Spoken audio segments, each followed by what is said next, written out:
अनिल जी, सबसे पहले तो गुड आफ्टरनून और बहुत बहुत स्वागत है आपका सीएनबीसी बाज़ार पर। और सबसे पहले तो मैं खास एक अपडेट लेना चाहूँगा सो फार किस प्रकार का आप देख रहे हैं बिज़नेस, क्योंकि FY24 में एंटर होने के बाद हमने देखा है, चाहे वो रॉ मटेरियल के प्राइस इन्फ्लेशन की बात हो या बाकी डिमांड सिनेरियो की, एक हर तरफ से थोड़ा सा ईज़ ऑफ कंपनी के लिए आता हुआ देखने मिला है।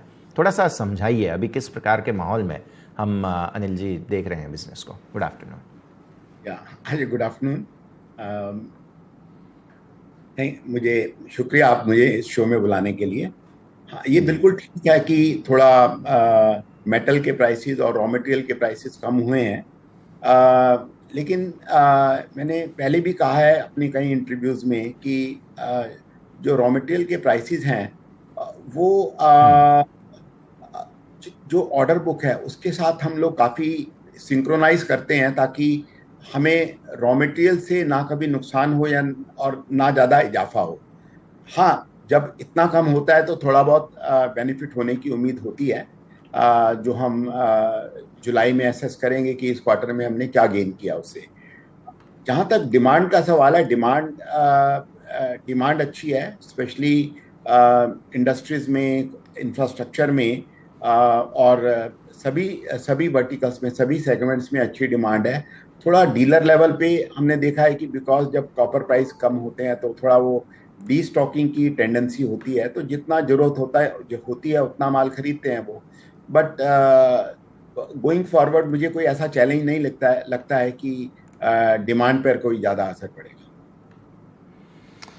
ठीक है सर, अब जो नतीजे हमने देखे थे और उसके बाद का सिचुएशन है उसके ऊपर आते हैं, क्योंकि हमने देखा, जैसा आपने भी बताया, कि डिमांड में कोई असर नहीं है। भाव मतलब रॉ मटेरियल के प्राइस अगर हम देखें कि उसमें भी इन्फ्लेशन होने के बावजूद भी हमने मार्जिन्स को अच्छे से मेंटेन कर रखा है। अब जो प्राइस हाइक वगैरह जो देखे थे हमने, उसमें कोई रोल बैक या ऐसी सिचुएशन आने वाले वक्त में आप एक्सपेक्ट कर रहे हैं? अभी किस प्रकार का सिचुएशन रहेगा यहाँ पे? जो हम जो हमारी केबल्स के प्राइसेस हैं वो तो हम जी कंटिन्यूअसली वीकली बेसिस पर उनको एडजस्ट करते हैं रॉ मटेरियल के प्राइसेस से, बिकॉज ये एक्चुअली एक कम्पिटिटिव इंडस्ट्री है। तो उसको आपको जो भी बेनिफिट होता है या जो जो भी प्राइस इंक्रीज होते हैं वो पास थ्रू होता है। जहाँ तक हाउस वायर्स का सवाल है जो रिटेल में बिकता है, मई में भी जो है रफली अप्रोक्सीमेटली 4% प्राइस लिस्ट प्राइस कम की है, और कॉपर का जो रिडक्शन का जो बेनिफिट है वो कस्टमर्स को पास ऑन किया है। और अभी जो प्राइस, अब जो लिस्ट प्राइस है उससे मुझे लगता है कि आज के कॉपर प्राइस से उसमें स्टेबिलिटी है। तो ऐसा नहीं लगता है कि और प्राइस कम करने की या बढ़ाने की कोई ज़रूरत पड़ेगी। और जून मुझे लगता है कि वापस से थोड़ा सा स्टॉकिंग का माहौल बनना चाहिए। ठीक है सर। अब पिछले एक आध दो हफ्ते पहले हमने देखा था कि गुजरात के सानंद में एक लॉन्ग टर्म लीज पे इंडस्ट्रियल लैंड जो है वो आपको मिला है। अब जो ये सानंद एरिया है वो तो ऑटो हब काफ़ी बड़ा बन चुका है। अभी हाल ही में कल ही जो न्यूज़ आए थे फ्राइडे को कि टाटा ने भी बैटरी के लिए वो प्लांट वगैरह वहाँ पे लगाने की बात है। आप ये थोड़ा सा समझाइए, ये क्या स्ट्रेटजी रही है इसके पीछे, ये जो सानंद में आपने ये जो लैंड एक्वायर किया है उसके पीछे, और किस दिशा में हम यहाँ पे आगे बढ़ने की कोशिश कर रहे हैं अनिल जी? देखिए, यहाँ पर हम लोग काफ़ी टाइम से हमारा एक एक्सपेंशन का, एक ग्रीनफील्ड प्रोजेक्ट का एक्सपेंशन जी ड्राइंग बोर्ड पे था। तो वो हमने, ये लैंड मिला हमें, और इस पे हम अपनी एग्जिस्टिंग जो प्रोडक्ट्स हैं, extra high voltage cables, high voltage HT cables और लो वोल्टेज केबल्स, इन सब का एक कॉम्बिनेशन में एक प्रोजेक्ट बनाएंगे, जिसमें हमें डेढ़ डेढ़ से पौने 2 साल का वक्त लगेगा इसको फर्स्ट फेज चालू करने में। तो ये इससे जिससे कि हम अपनी जो एग्जिस्टिंग कैपेसिटी को ऑलमोस्ट 70 से 80% बढ़ा सकें। ये काफ़ी बड़ा कैपेक्स है, इसमें रफली 1,000 करोड़ का कैपेक्स होगा अगले 3 साल के अंदर। और मुझे उम्मीद है कि जून एंड तक या जुलाई तक हम इसमें कंस्ट्रक्शन वर्क भी चालू कर पाएंगे। जहाँ तक सानंद को चूज करने का सवाल है, उसमें कुछ ऐसा नहीं है, उसका ऑटो हब से उसका कोई कनेक्शन नहीं है। स्ट्रेटेजिकली लैंड सूट जी करती थी, बड़े सिटी के पास है, एयरपोर्ट और रेलवे हब्स के पास है, इसलिए हमने इसको चूज किया। ठीक है, बिल्कुल, ये सिचुएशन को हम ध्यान में रखेंगे। मैंने ये स्पेसिफिकली इसलिए भी पूछा क्योंकि जो गुजराती इन्वेस्टर्स ये देख रहे हैं, क्योंकि हमारा चैनल भी गुजराती स्पीकिंग है, तो एक कॉमन इंटरेस्ट रहता है सानंद में, इसलिए भी ये सवाल था आपसे। लेकिन साथ ही साथ मैं ये भी जानना चाहूँगा कि ये जो लो टेंशन वायर्स के ऊपर पर्टिकुलरली एक काफ़ी अच्छा ट्रैक्शन हमने देखा था, तो सेगमेंटल मैं थोड़ा सा समझना चाहूँगा FY24 में किस प्रकार के एंटिसिपेशंस आप यहाँ पर देख रहे हैं, इसके बारे में भी हम यहाँ से बात करें अनिल जी।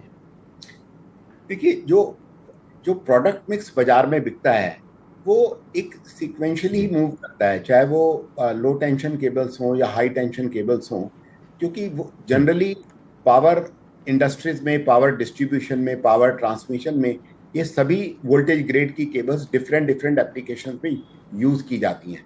तो जो मार्केट है वो एक सिमिलर रेशो में, एक डायरेक्शन में बढ़ता है, और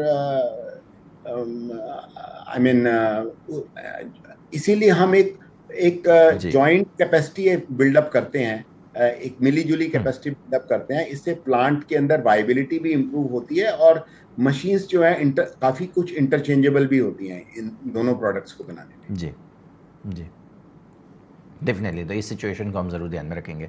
अब सर, मैं समझना चाह रहा था जिस तरह से हमारा कैपेसिटी एक्सपेंशन का प्लान है, ऑलरेडी हमने यहाँ पर भी किया है, अभी का जो डिमांड का सिनेरियो है, मैंने एक रिपोर्ट भी पढ़ा था कि आने वाले वक्त में हमारा जो सेगमेंट है, जो सेक्टर में हम काम करते हैं, उसका मार्केट कैप और ज़्यादा बढ़ेगा, या उसका ओवरऑल जो वैल्यू जिसे हम कहते हैं वो भी काफ़ी ज़्यादा बढ़ेगा।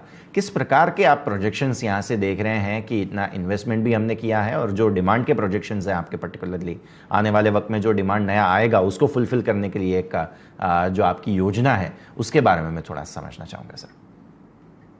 देखिए, ये तो पक्का है कि इंडियन इकोनॉमी बढ़ रही है। इसके अलावा हमारे प्रोडक्ट सब एक्सपोर्ट भी काफ़ी हो रहे हैं, हमारी एक्सेप्टेंस दूसरे देशों में भी है। तो कैपेसिटी बढ़ाना एक ज़रूरी हो गया था, बिकॉज हमारी जो एग्जिस्टिंग कैपेसिटीज़ हैं वो बिल्कुल अब ऑलमोस्ट 90-95% लेवल पे ऑपरेट हो रही हैं, और इसके बियॉन्ड जो है वहाँ पर जाने की कोई गुंजाइश नहीं है। इसलिए कैपेसिटी एक्सपेंशन तो एक एसेंशियल था। अगर हमें यहाँ से हर साल 15, 16 या 17% ग्रोथ करना है तो बिना कैपेसिटी एक्सपेंशन के वो संभव नहीं है। ये दूसरा, कंपनी अच्छा खासा कैश जनरेट कर रही है हर साल, 550, 600, 500 करोड़ रुपए, तो वो भी हमें एक गेनफुली डिप्लॉय करना है, ताकि इन्वेस्टर को हम उसका रिटर्न दे सकें, और कंपनी की जो कंटिन्यूअस ग्रोथ है अगले 5 से 6 साल की, उसको इंश्योर कर सके। और उसी डायरेक्शन में हमने इस कैपेक्स को प्लान किया है। और मैं समझता हूँ कि जो हमारी डिमांड बढ़ रही है हमारी इकोनॉमी में या इंडिया के बाहर, और हमारे प्रोडक्ट्स एक्सपोर्ट हो रहे हैं, तो उससे हम इस कैपेसिटी को आराम से इसको यूज कर पाएंगे और पूरा फुलफिल कर पाएंगे इस कैपेसिटी से नहीं, डेफिनेटली सर, जी बिल्कुल। और एक्सपोर्ट के ऊपर जब आप बात कर रहे हैं तो मैं ये भी समझना चाह रहा हूँ कि ऑलरेडी मेक इन इंडिया को लेकर काफ़ी ज़्यादा जोर सरकार ने दिया भी है। हमारे सेक्टर को कोई PLI का अभी बेनिफिट मिल रहा है या नहीं, और अगर है तो उसमें कुछ परिवर्तन या कुछ एक्सपेक्ट कर रहे हैं, कुछ एंटी डंपिंग ड्यूटी वगैरह को लेकर आपकी तरफ से सरकार को कुछ प्रेजेंटेशन है अगर, तो उसके बारे में भी बताइए सर। देखिए, पहली बात तो हमारी सेक्टर में कोई PLI स्कीम नहीं है, और हम लोगों ने PLI के लिए कोई एफर्ट भी नहीं किया है। जहां तक एंटी डंपिंग का सवाल है, मुझे नहीं लगता है कि अभी कोई केबल्स इंडिया में इंपोर्ट हो रहे हैं और जिसके लिए हमें सर को अप्रोच करना पड़े एंटी डंपिंग ड्यूटी के लिए। थोड़ा बहुत एक्स्ट्रा हाई वोल्टेज केबल्स कुछ जगह पर इंपोर्ट हो जाते हैं, बट वो भी मुझे लगता है कि धीरे धीरे जैसे हम जैसे हमारी कंपनियां प्री क्वालिफिकेशन अचीव करती जा रही हैं, तो वो भी शायद बंद हो जाएगा। डेफिनेटली सर, बहुत अच्छे से आपने समझाया। और आखिर में जिस प्रकार से ट्रेंड हमने देखा है FY24 के लिए, मार्जिन्स भी काफ़ी अच्छे एक्सपैंड हुए हैं हमारे पिछली तिमाही के जो रिजल्ट्स थे Q4 के उसमें, और बाकी भी हमारा जो रेवेन्यू स्ट्रीम है वो काफ़ी अच्छे से जा रहा है। तो बैलेंस शीट का एक थोड़ा सा मुआयना जिसे कहते हैं हम देख लेते हैं एक बार, और FY24 में क्या प्रकार के ट्रेंड लाइन गाइडेंस आप एक्सपेक्ट कर रहे हैं, और साथ ही साथ मैं ये भी समझना चाहूँगा कि जिस तरह से अभी की सिचुएशन है डिमांड सिनेरियो की, आपने जैसे बताया था, उन सबको देखते हुए क्या ट्रैक्शन आप FY24 में एक्सपेक्ट कर रहे हैं अनिल जी? हम उम्मीद कर रहे हैं कि हम 15 से 17% का वॉल्यूम ग्रोथ करेंगे FY24 के अंदर। और जो भी ये कैपेक्स प्लान है, ये जो कैपेक्स होगा अगले 3 साल तक, ये पूरा हम इंटरनल अप्रूवल से फंड करेंगे। इसके लिए हमें किसी फर्दर लोन की ज़रूरत नहीं है। और जो ट्रैक्शन मैं देख रहा हूँ, डिमांड का ट्रैक्शन अच्छा है। और मुझे लगता है कि जो एस्टिमेशन या बजट्स बनाए हैं इस साल के लिए, वो अचीव कर पाएंगे। ठीक है सर, एक क्विक अपडेट में डेट के लिए भी, कैश ऑन बुक्स डेट क्या सिचुएशन है अभी फिलहाल, वो भी था सारे साथ समझा दीजिए सर। 31 मार्च को हमारा जो कैश ऑन बुक्स था वो शायद 300 से 400 करोड़ था। एग्जैक्ट फिगर मुझे अभी याद नहीं है, बट 300 से 400 करोड़ का कैश था बुक्स के ऊपर। डेफिनेटली।